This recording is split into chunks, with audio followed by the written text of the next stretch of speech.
我们现在大家来看到的是，现在川普跟马斯克两个人是不是已经黏 TT 了？那么川马形影不离，就连 Google 执行长呢打电话去贺川普当选的时候，却意外发现，怎么马斯克你也在线上啊？因为川普现在要重返白宫了嘛，那么 Google 的执行长当然就打电话要来祝贺他一下。可是他没想到，奇怪，为什么在电话线上还有马斯克也出现了呢？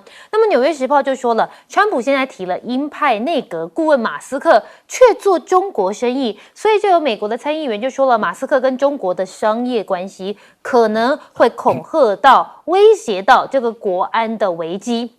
因为呢，这个美国参议员布鲁门塔就说了，马斯克跟北京的关系可能会遭到了利用，但是马斯克现在也回应，他说人事安排100%都由这个总统川普来决定。他说有关新一届的美国政府人事安排都是川普自己一个人做出。好，那我们带您看到的是马斯克的政府现在效率部要出招了嘛？因为现在马斯克被延揽进去效率部，当然就是要大砍特砍。他说他要炒公务员，删掉非联邦事务的支出。那么将朝撤销法规、缩减政府跟降低成本3个方向来改造。不想进办公室的公务员，欢迎你辞职。国际机构、进步团体跟公广经费，他通通都要删除。但是现在呢，川普为人诟病的就是他的内阁名单。这内阁名单一出来之后，很多人都一头雾水啊。他说：“你看。”国防部长闹性骚，卫生部长在疫苗有怀疑论，那么甚至司法部长也扯上了一个性丑闻，那么甚至连教育部长都打算上任之后废除教育部，但是川粉就是死忠的川粉，他说这份名单吓死人，只有建制派的人士会自己吓到而已，因为国会的人大多已经被收买，而且腐败，这些提名的人选才是最棒的。但是我们现在看到反川的势力是不是也在出手了呢？拜登政府抢时间，他说呢要尽量把500亿的美元给补贴花出去，就是不想留给川普1分钱。拜登政府在川普上任之前，尽可能的多增加一些高科技领域的支出，那么把这500亿的美元晶片补贴花光光，尽量就是不留给川普1分钱。但现在美国国会再遭入侵，反以的左派组织现在也冲进了参院大楼里面。我们带你来看看这段画面，遭到警方的驱离。反以色列的左派组织冲进了华盛顿的参议院大楼，他们身上写着要资助工作，不要种族灭绝；资助教育，不要种族灭绝的衣服。他们冲进去里面，你可以看到他们的标语都相当的明显。那么现在呢，他们现在冲进去，当然引发了这个警方很紧张，那么赶紧来驱离。但现在反川的势力是越来越高了吗？因为现在有人寄出买房只要1欧元，意大利的小镇推专属移民专案，要吸引这些不喜欢川普的美国公民来入住。那么大批非川普的支持者透过网络搜查有关海外移民的资讯，发现这个小镇随即透过外媒端出3种量身定做的方案。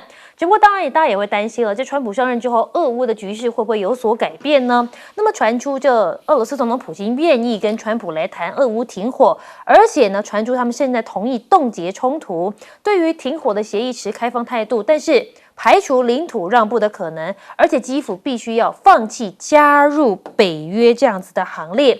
那么现在卸任之前，现在拜登是不是积极驻乌抗俄？拜登还批准了更杀伤性的地雷来使用，所以现在要减缓这个俄罗斯在乌东的推进速度。好，我们带你来看到的是，现在拜登开绿灯了，要升高俄乌的战局。川普这个时候沉默，是不是为了要将计就计呢？因为他们认为呢，如果你适时提升乌克兰的战力，普京上桌谈判的几率就变高。但如果你直接把乌克兰当弃子那么可能会损害欧美的关系。但现在开绿灯的是川普，那么普京也不想打坏跟川普的交情。所以，不管拜登解禁是不是有套路川普的嫌疑，川普现在都可以借力使力，把它纳入整个大战略里面。彭博就说了，乌克兰首度对向俄罗斯领土发射英国的暴风影飞弹。那么他们就说了，这个远程飞弹甚至已经飞到了俄罗斯的境内。现在俄军也突破了多个战线。库斯克呢，他们现在攻势加大，红军城恐怕也会被围，所以乌军现在的状态可以说是岌岌可危。因为俄军在乌东跟南部多个地区明显推进，尤其是在库斯克红军城这个库拉霍夫还有塞尔维斯克这个地方，现在乌军的防守都已经濒临到崩溃的状态了。现在美国也警告可能会有重大空袭，所以他们赶快关闭乌克兰大使馆，呼吁赶快要紧急避难。美国驻乌大使馆宣布呢，接获情资可能会有重大空袭，所以敦促美国公民准备好就赶快去避难吧。那么就连乌克兰多地发射了这个空袭预警，跟随美国包括了西班牙、意大利、希腊大使馆都赶快关闭，民众的警觉性也很高，赶快呢就是快把这个包袱拿一拿，赶快撤离这个地方，远离这个空袭。我们先来请教一下这个亮哥，你怎么看？川普跟马斯克现在两个人是形影不离吗？我那个要上任之后才真正知道他的权利啦，现在又还没有上任。那他就到了好无商量就不走了，你有什么办法啊？那当然，现在川普是欣赏他的聪明嘛，所以很多汉堡餐的工作餐他都在身边啊，他就请教他的意见。可是我并不认为他有介入人事案，我并不认为啦啊，人事案大部分还是川普的这个右翼保守派的嫡系啦。事实上，马斯克跟这些人并不熟了。所以我觉得主要是他的 idea 啦，比如说政府效率，因为他未来要主导这个嘛，对，那这个绝对是川普的重要的政见啦，所以到底要怎么做啊？那我觉得大概他们都一直在动脑筋吧，大概是这样啦。那真的权力的多寡，要1月20号之后才知道了啊。那这个拜登，我觉得现在还在角力啦。因为他还有剩余任期嘛，啊，那他当然是心不甘情不愿，就要留下一大堆坑给川普了。那俄乌战争是最明显的了，啊，我觉得他就是要把这个局弄得让你这个要处理会更困难啊。刚刚传来一个消息嘛，俄罗斯已经报复了，他射洲际导弹，啊，那据了解那个是平常的那个。那个 Iskander 的炸弹的3倍的爆炸量，不是核弹了啊，他直接打基辅了哦，直接打首都。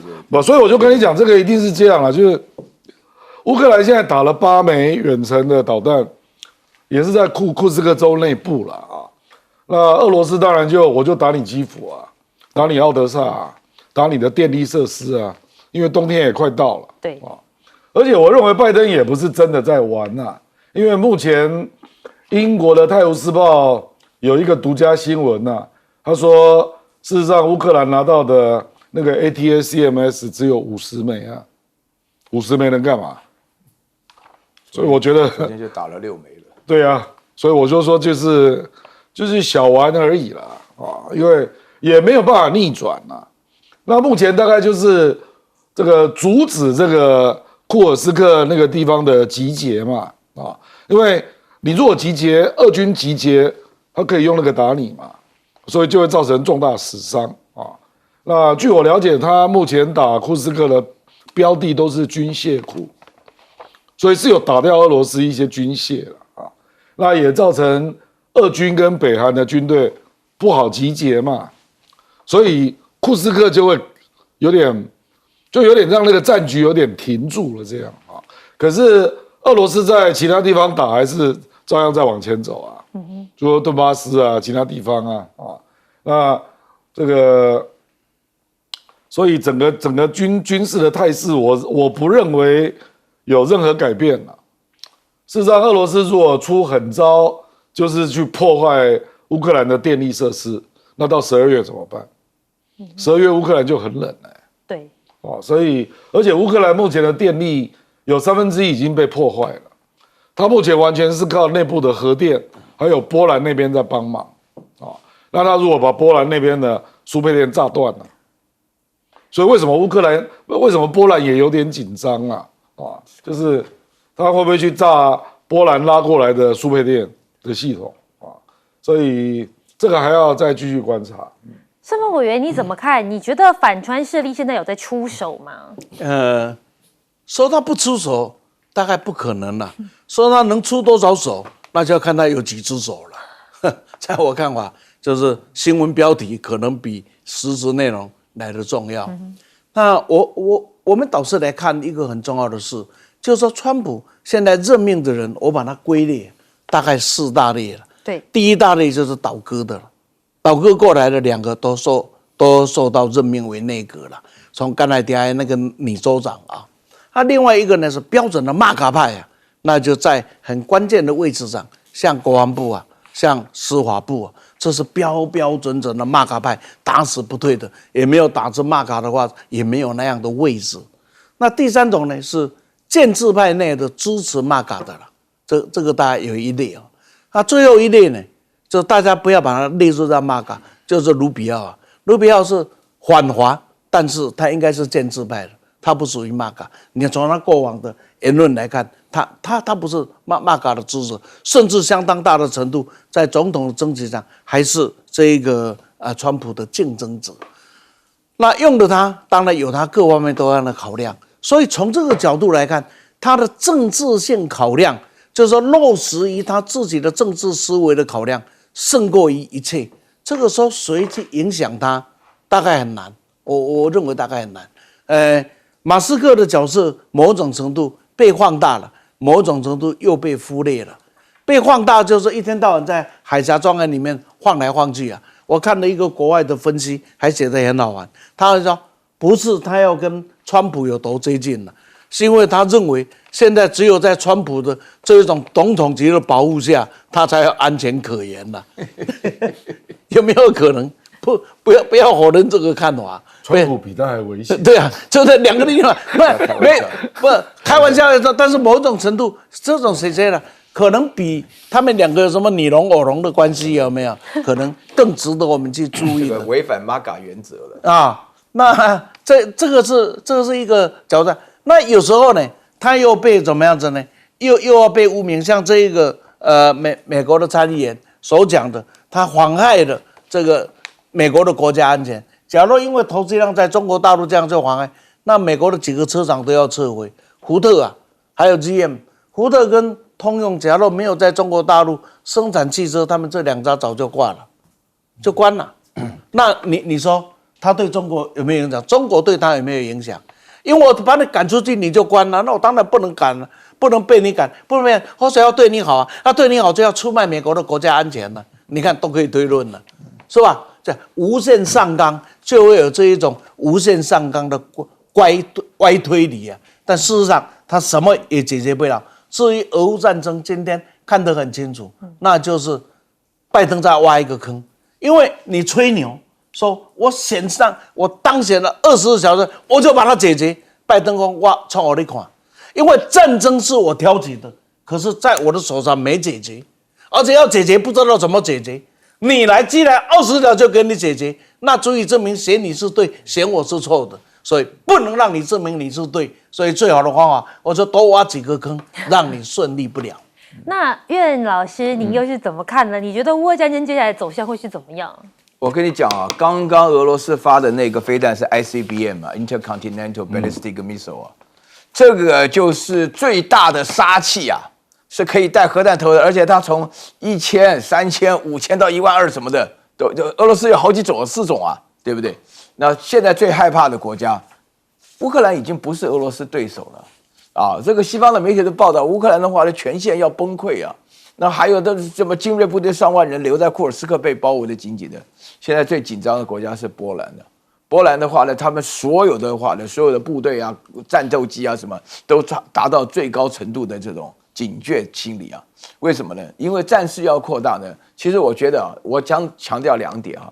第一点呢，美国人很小气的啦，他不会让你随便住在他家的啦。因为川普本身来讲投桃报李嘛，因为他自己这周遭人连他提名的人的智商合起来都没有马斯克的一半，他怎么能够脱离他呢？让他住在海湖山庄是真的，川普准许的了。大家都认得几个美国人你想住他家很难的啦。第二点的话呢，就是呢，普丁并没有那么傻了。普丁没有说是看不明白拜登在玩什么。其实说句良心话，拜登现在玩的花样是非常不道德的。为什么？第一个的话呢，所有的飞弹让你直接打进那个 Atom 那个飞弹的话呢，打下去的话那是要死人的。然后第二个的话呢，伤人的地雷他妈乱扑啊，对不对？那还得了啊？然后第三个的话呢，继续打下去啊，钱啊，我跟你讲，这3件事情啊，就是人命啊。我说句良心话，每一个人都是妈妈的宝贝啊。你这样子打下去，这个战争的话呢不延续。现在普丁的话呢，现在当然他的策略昭然若揭，那个顿巴斯地区他全要，4省他都要，剩下的打一个缓冲区出来，然后接下来上谈判之后，能不能够24小时结束的话呢，也没有人拿出一个具体的办法。但是我觉得普丁本身来讲啊，他们私下的话呢，心里很明白，到了1月20号以后会做什么事情，那大家拭目以待吧。好，我们继续带你来看到的是，刚刚讲到了拜登嘛，那么拜登最近都一直被我们讲说，这 G20 他的合照怎么都没看到他人，甚至还在边边角角。现在 G20 的补拍合照来了，这一回拜登终于卡上 C 位了。那么这个 C 位另外一边当然还有中国国家主席习近平了。G20 是正式落幕了，尤其先前大合照呢，拜登是意外没赶到。那么主办国巴西特别安排补拍这些领袖的团体照，这一回呢，拜登跟习近平都被安排在 C 位，不像在 APEC 的时候被排在最角落合影。那么现在根据西方媒体的报道，这个拜登呢跟加拿大总理杜鲁道还有这个梅洛尼啊，在大会之后各自举行会谈，所以才会赶不上大合照。但是也被中国的官媒玉渊谈天暗讽，就是因为你要搞小团体嘛，你就自己那边拉帮结派，在那边讨论才会迟到。但美国官员解释，是因为大合照太早拍了，不是我们太晚到了。好，那么现在巴西的主持人呢也闹了一个很大的笑话，他要来介绍美国总统拜登，结果看到他的时候却错把他叫成宾拉登。我们一起来带你看他这段画面。Com o presidente da França, Emmanuel Macron, aperto de mão afetuoso também com Bin Laden dos Estados Unidos. Joe Biden. Joe Biden. 好，可以看到了，明明是 Joe Biden 变成了宾拉登，怎么会闹这么大的尴尬呢？那么川普在 G20 峰会现在好像大家都把他当成佛地魔，为什么？现在都没有人敢讲他的名字，根本没有人敢直呼他的名讳。峰会上没有人敢直接讲到他，而是用下一任政府动荡或是变化来代替，试图避免跟这个川普来失和。而我们继续带你看到的是，现在中国跟巴西是不是要来联手制美了呢？ G20 的现场你可以看到，连巴西制美，习近平给川普一个下马威吗？因为中国现在俨然成为一个主要的掌旗手，那么获得的镁光灯真的是不输给主办国巴西。中巴又屡屡强调一个什么多边主义的重要性，似乎想跟川普的新政府的保守主义色彩来抗衡，先给其不合群的印象在先。那么习近平这一趟的拉美行，他说了，中国巴西要相互成就，做一个黄金搭档。那么习近平说，中巴的关系地位提升，为携手建构一个更公正的世界，而且还可以跟这个星球的中巴命运共同体，同时将共建一个“一带一路”倡议、巴西发展战略对接，相互成为一个黄金拍档。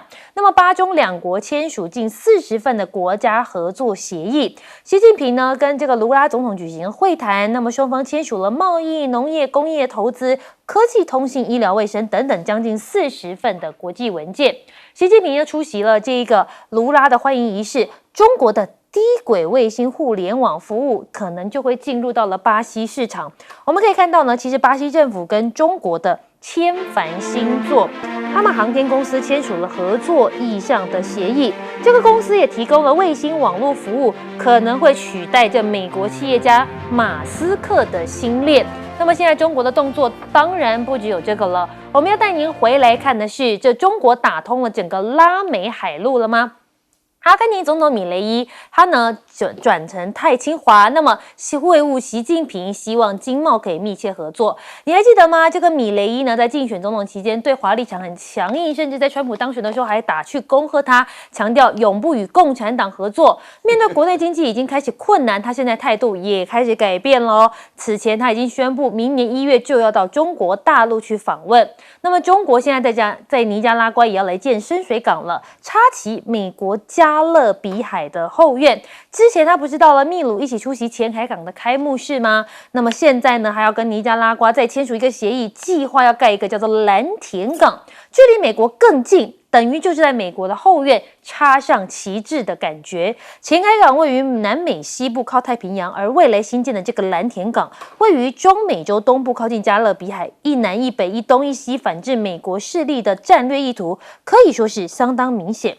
玻利维亚的总统就说了，中国将研究建设太平洋跟大西洋之间铁路的想法。现在还有这样子的远大想法，我们已经看到这个玻利维亚总统他就讲到了，中国将研究建设经过玻利维亚跟巴西境内的太平洋到大西洋之间铁路的可能性。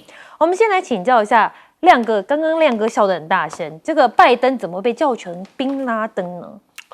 这个鲁拉啊，我跟你讲，第一天他们拍那个 G20的大合照，对，事实上那个是表定的时间呐，那个 Meloni 还有美国、加拿大，他们不可能不知道啦，反正他们就拉到旁边再摇小耳朵啦。重点是鲁拉，因为鲁拉是主办国啊，对，结果鲁拉在那边打哈欠，他就说他累了。那当然就照啦，所以大家就拍那个照，那就不管拜登啦，那后来他们拍完要走出去的时候，因为连续大家继续在摄影嘛，那才发现拜登3个人要悄悄走进来，那大家已经不理他们了，所以我觉得连续2次，然后鲁拉补照嘛，对，还把他叫成宾拉登这样。我坦白讲啊，如果是川普啊，我不相信鲁拉不会等他，因为就是你要卸任了嘛。对，所以我坦白讲，这个不是针对美国啦，是针对你就快没戏了啦，你还要这边耍大牌，那我干嘛迁就你？我觉得主要是这个啦。你如果说是1月20号之后办了 G20，我认为鲁拉一定会等川普的啦。不，这个就是政治的现实啦。说实在了啊，这个就好比那个 APEC 一样嘛 ，APEC 是在秘鲁嘛，那秘鲁习近平就站在C位，对不对？对。那个拜登被挤到后面排的那个倒数第2个位置嘛，这个其实是很不寻常的啊，因为有人去比较过2017年，因为川普有去参加过一次 APEC， 在越南，川普就在习近平的斜后面，也是第2排的 C 位啊。那为什么你拜登被人家挤到第2排的最旁边的第2个位置啊？因为我觉得就是秘鲁总统刚跟中国开了高峰会嘛，然后签了那个前海港的开幕仪式，他就刻意的要把习近平摆在那里。那离美国晚到，那你就站旁边嘛。所以我是觉得这个叫做什么呢？这个你不能指控说他是故意啦，可是也是一种这个我觉得也不是绝对无意啦。对，是我觉得还是有一点有意的。有意啊，就是以有意为主。顺水推舟了。就是反正我重点摆在中国啦。那至于你在这个局你是怎么弄啊？你如果晚到，我也不会招呼你了，就有点这个味道了。所以这个事实上是有点世态炎凉啦。那当然也因为拉丁美洲，因为《金融时报》做了一个统计了，说最近这10年来，那个拉丁美洲的国家的各个部长啦、元首啦，去中国的次数啦，那美国就在他们旁边呢。远远，结果发现去中国的次数是去美国的8倍，就几乎都是飞中国，对，那很少人去飞美国，那这个当然是美国自己的问题了嘛。美国2022年在洛杉矶办了美洲峰会，有8个国家没去，那洛杉矶时报我印象很深啦，也写了一个社论，说这种峰会以后就不要办了吧。你主场你那个中南美洲的国家8个国家没来，对啊，还那么近，对啊，所以我就说，然后那个部会首长为什么大老远要飞那么远飞去中国？因为他要基础建设，他希望有工业投资，那这2个东西刚好都是美国没有办法提供的，因为美国就是高科技啊、金融啊、服务业啊，那他那个科技已经太高了，拉丁美洲也接不上，因为所得差太远嘛。对，那中国大陆能够来这边投资的，就是他们比较能够发展的项目了。所以比如说电动车，他为什么会欢迎比亚迪去？因为比亚迪做出来大概就美金大概6000到8000，那大概就是他们可以买得起的那美国的车25000起跳，所以我是觉得这个没有办法啦，这个就是一个经济结构的互补性的问题啦。好，我们稍微休息一下，广告之后回来带您继续讨论。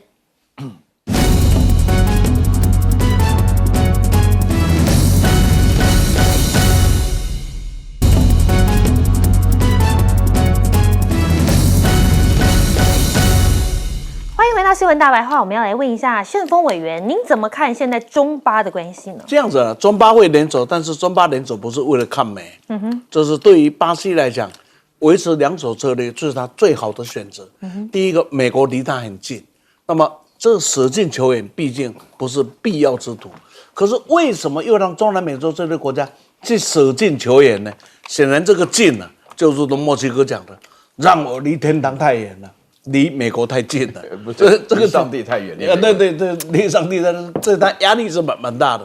那你可以看到两个邻国地区所产生的不同的结果。第一个，我们看东南亚国协，就是现在的东协。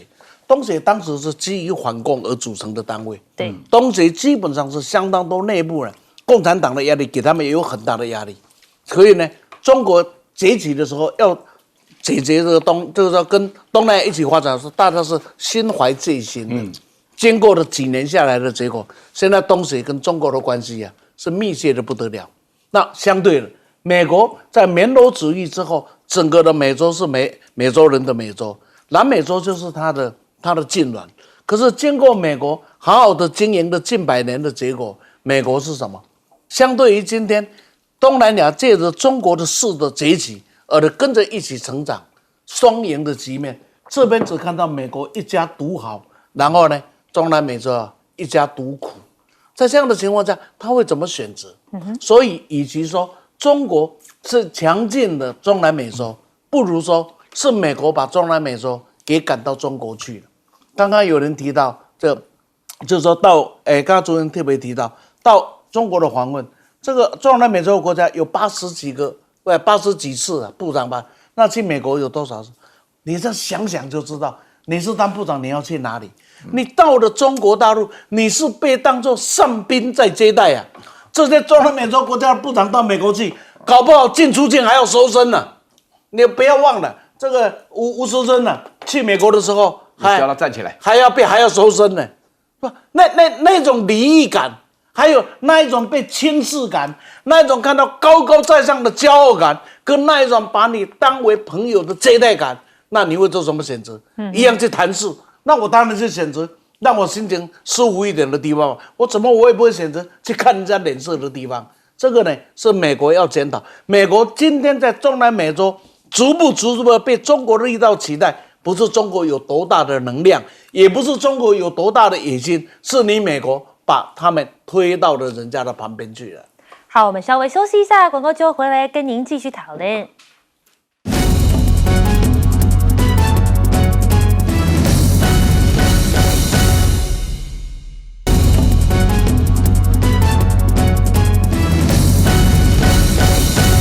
欢迎回到新闻大白话，要来请教一下苑老师，你怎么看这阿根廷的总统是马上转上了？这个人基本上非常疯狂了这个人的话呢，做事情颠三倒四的然后呢，他前一阵子的话就是说是这个退出"一带一路"的过程当中，说他这个反华的话呢，不是真心的感觉，退出来的反华，发觉感觉上的话不对劲了。为什么呢？因为秘鲁跟巴西全南美洲基本上的话呢，政府全部都偏左。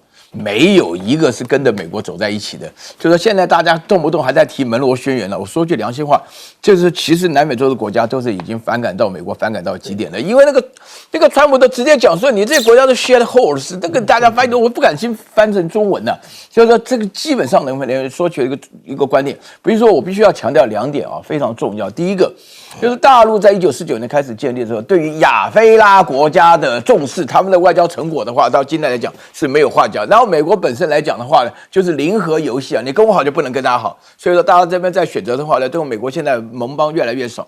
如果联合国任何的决议，如果要大会集体投票了，大陆起码150票。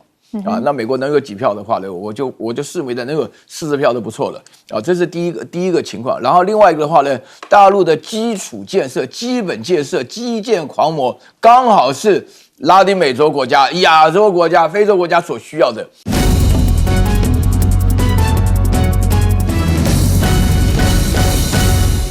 欢迎持续锁定新闻大白话，我是韦佳琪。那么这节要带您从国际局势来看看整个世界的变化。那么加入我们这节来宾，包括有耶鲁政治学博士郭正亮亮哥午安，大家平安，以及我们的前立委李胜峰委员午安，主持人好，大家好。以及我们台大哲学系教授苑举正苑教授午安。佳琪好，各位观众朋友大家好。好，我们这一节要先带你来看看哦，这个赖总统现在是不是还是持续抗中保台？那么抗中保台当然就要大内宣了。那么现在呢，就有这个三立新闻网出一个幕后，说要逼战狼回到谈判桌。我国跟中国的 APEC 对等互动获得赖总统的高度肯定。他说呢，中国获2026的 APEC 主办权。那么前线的外交人员坚持，如果不沟通，那么就不可能同意中国主办，得 G7 理念相近的国家支持。中国最终在 APEC 架构的对等协商之下，那么赖清德高度肯定他的表现。涉外官员就说了，在林佳龙跟前线的人员努力不懈之下，成功维护了台湾参与国际组织的地位，迫使众多国际场域傲慢的战狼秀回到了谈判桌上，甚至还出了一篇说秘鲁在探我国的底线。中国也没辙，因为官员说 APEC 架构之下呢，你必须要跟我对等协商。那么还有另外一篇是说，中国要主办2026的 APEC， 那么涉外官员就说坚持共识决，你不协商，我们就不同意。连发3篇，有人就说这是不是在大内宣呢？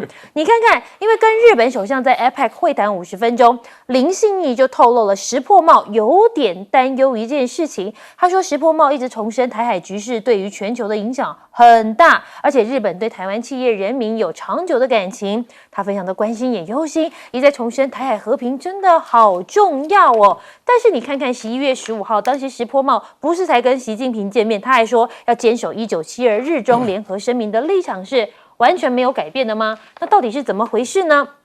再来，国台办劝阻撤资撤厂，陆委会说，其实台商早就已经加快脚步离开中国大陆了。国台办最近劝阻台商停止撤资撤厂，而且要求配合新的投资中国策略，因应川普上任之后的经贸冲击。但陆委会就说了，其实呢，在大陆的台商早就已经意识到这个风险提高，早就已经快的包袱已经收好跑走了，只是现在美国国会就开始兵推了。如果台海局势真的升温，解放军犯台，那么美军驰援前，台湾必须得撑1个月。但我们台湾撑得了吗？美国众议院特别委员会跟智库模拟，如果中国犯台的兵推冲突开始之后，台湾必须要在第1个月到第2个月内靠自己的兵力来作战。美国因为周围的封锁严密，没有办法送军援进入到台湾，而且前提是你要确定美国会派人来台湾支援呢。那么 CSIS 的学者就说了，最有效的帮助台湾自卫的方式就是提供500枚的鱼叉飞弹，可安装在移动的发射车上，中国的船舰进入射程就能够发动攻击。只不过现在是不是已经真的是升温的状态紧张了？校园也要变成弹药库了呢？因为现在有说国军借用政大教招惹议，但是教育部长竟然说不知情。政大公告，为了配合全民国防租借校园大楼，11月20号开始就会有一些军械的物资开始运到校园里面。过去呢，国军也被曝曾经要打算在一些住宅大楼甚至公庙设置一些弹药的存放点。好，那我们现在带你看到英式飞弹现在被要求是不是要无偿的援助给远在中欧的这个乌克兰？那么呢，下一项还要送什么？空军去年除役的15组英式飞弹现在被要求无偿要给乌克兰，而且呢，原本传就是由美国购回再转去支援乌克兰的说法是完全不一样，现在变成是我们直接送他了。那么就有人说了，会不会空军接连的新装备所属的陆射麻雀防空飞弹、35快炮、20机炮都将退役了，未来是不是也要送到乌克兰去给他们用呢？但是你看看人家现在中国大陆是不是也进入到武力升级的状态？我们先看到的是猎杀无人机蜂群，那么这个红旗17A1火力支援车搭载72枚导弹。中国航天科工集团推出的这个 HQ-17A1 火力支援车，可搭载72枚导弹，同时对多个目标进行快速打击，通过远程系统来控制。那么反制低慢小无人机群，那么将无人机的战场化作矛，但是同时他们又研发可以对抗的盾。那么你可以看到，吃下全球7成的无人机市场，大疆怎么这么强？你可以看到呢，国际无人驾驶车辆系统协会说，中国的无人机掌握美国92%的急救机市场。德州的警局966架无人机有879架是大疆生产，其余87架也有56架跟中国有密切合作。所以呢，大疆无人机230个零组件，80%使用与智慧型手机、电脑通用的产品。那么现在是不是大炮一响，黄金万两？南天门计划，中国拉爆美债的阳谋。珠海航展呢，这个白帝空天战机也是南天门计划衍生的全球性综合战略防卫体系，包含了大型战略空天载机平台的鸾鸟，那么还有空天战机玄女白帝，还有寒光通用垂直起降平台，那么战术机器人成瘾等等的。那么预计2043年要启动的南天门计划，是为美国设下的一个阳谋。正式的邀美国走上军备竞赛的道路，目的呢却被说是因为要拉爆美国债，因为呢中国在沙国发美元主权债，据报认购超过257亿美元，超过将近12倍。现在打军备竞赛要和国债，是不是就真的能够打垮美国呢？我们先来请教一下亮哥，你怎么看这个大内宣？太可惜，我就觉得很奇怪，APEC 本来就是台湾少数可以参加的多边组织啊，为二，所以中国大陆也不会特别来阻止你去跟别人接触啊。而且你去的这次好像是林信义去的嘛？对，林信义。对啊，他又不是政治人物，所以人家怎么会阻止你呢？那你还特别把秘鲁拿出来谈，那你就看看秘鲁会不会支持你参加 CPTPP 嘛？讲好了不？我们前一阵子的新闻都说完了。秘鲁说不要支持我们参加 CPTPP， 对不对？所以我说，真的要做捧场新闻啊，也不要低估大家的记忆力了啊，因为这个实在是意义不大了。其实啊，有一些新闻啊，比如说《自由时报》登这个说台商要撤资了为什么会撤资啊？有几个原因嘛第一个就是大陆变贵了，它工资上扬它现在人均已经接近15000了那第二个是你败给了陆企啊，我们广义讲叫红色企业的崛起啦，红色供应链那第三当然就是科技战嘛，就中国大陆想跟你买了，你不能卖嘛这个最明显就是台积电嘛所以为什么比如说那个实际上中国大陆现在看上的企业根本就不是台湾的企业了因为你不能去啊。比如说，我们以这次进口博览会为例了。对，进口博览会就是典型的招商的嘛，就是说你把你的东西卖来我这儿，对不对？台湾只有22家企业去，只有22家进口博览会的总成交额是800亿人民币，那台湾只去22家，美国是第一大团。所以我跟你讲了，他现在看上的企业，大部分都是欧美。日本、韩国的跨国企业啦，所以它跟台湾那个以中小企业或者是各种企业的分工那个体系，本来就在瓦解中嘛，所以你那个《自由时报》才感到很高兴这个实在是蛮奇怪的，你到底在高兴什么呢？人家搞不好产业升级比你快嘞，然后渐渐在一些场域让你没有办法竞争，比如说一个最明显的领域就是半导体的成熟制程事实上台积电就拼命在升级啊。台积电现在那个先进晶片已经占比69%，它本来是50-50啊，成熟制程50%，先进的是50%，现在先进的已经拉到69了。为什么？因为成熟制程你越来越难跟中国大陆竞争了。那台积电还算是这么大的企业，那别的怎么办？力积电呢，联电呢，一大堆啦，所以我的意思是说，大概很少人会像《自由时报》这样看问题啦，而且去做调查，美国想要离开的大概是25，台湾是60啊，哇！然后日本跟欧洲是10%，这个是美国 CSIS 智库做的调查，为什么台湾是60%？因为你搞不过人家嘛，对，你搞不过人家嘛，你应该你跟他感到恐慌才对啊，就好比韩国企业也在撤退，现在在那边，现在日本啊、欧洲啊，他们还要进去抢市场啊，所以我觉得这个恐怕才是真正的状况了啊。那至于这个美国国会兵推啊，说台湾至少要撑1个月，搞不好还要到2个月。对，那我看如果是这样，那也不用派兵了啦。这个战争有可能打那么久吗？我们讲的不是说那个城镇战啊，那种已经没有大件兵器在打了。我们讲的就是主场啊，就是重点兵器的上场，那恐怕第1个月就打完了吧。比如说你的雷达啦、火炮啦、各式各样的大型的兵器，还有飞机啦等嘛，那个1个月应该就打得差不多了啦。那时候美军还能干嘛？那个时候搞不好只有台湾的还有很多人在打游击队了。会吗？我是说人打可能也是这样嘛。没有了。那美军来干嘛？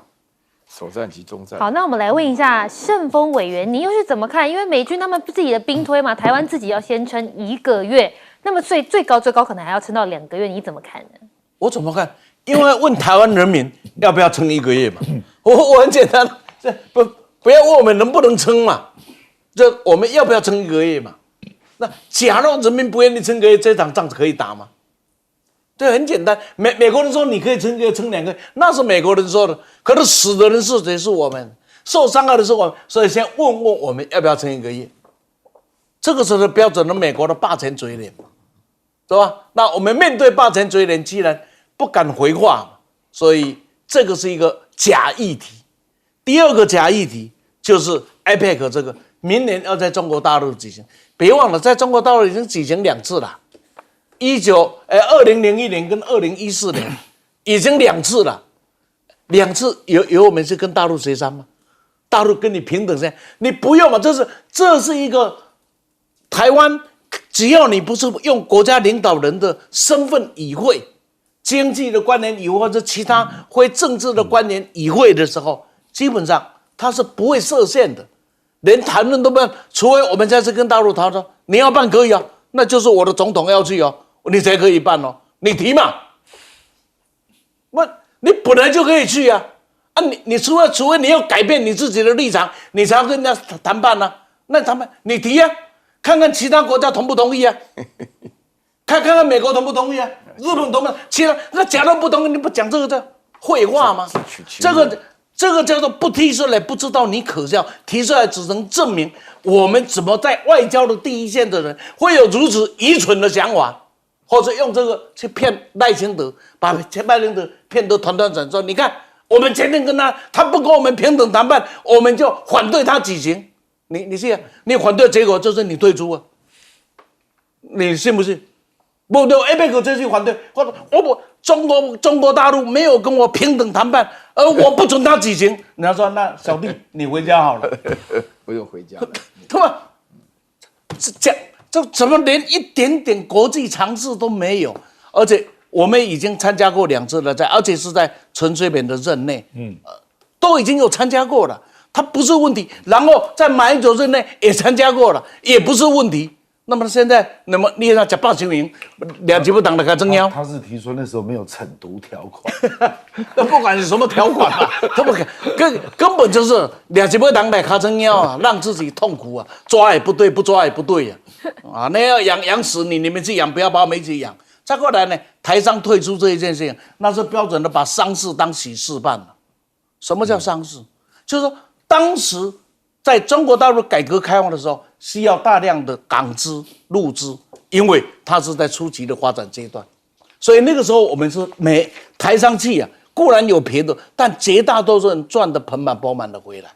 可是随着时代的进步，今天中国大陆不要说是台商，连 Toyota、连Nissan、连 Hyundai， 就是连这些厂在大陆都生存得很困难的。都要退了。我们有多少类似这样的厂？今天在大陆的台商能生存的，大概剩下几类。第一类就是过去这几十年已经累积了相当大的市场基础，像旺旺，像这个统一啦，或者像这个鼎新，这连鼎新都顶得很辛苦了。说除了这些，它已经足够的一个市场摆在那里了。这一类，第二类就跟着一起 upgrade， 跟着一起升级的，因为中国大陆的升级速度啊之快啊，超乎你的想象。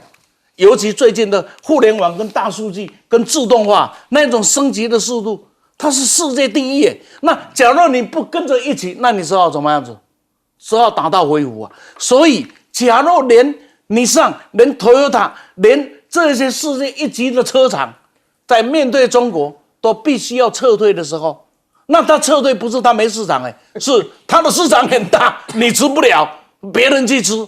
这就是刚刚这个阿亮刚才所提的，而我们退的更多人家进去的也更多就是说他现在已经从过去的招商到现在的选商，这个是很大的改变。那我们来请教一下岳教授，你又是怎么看呢？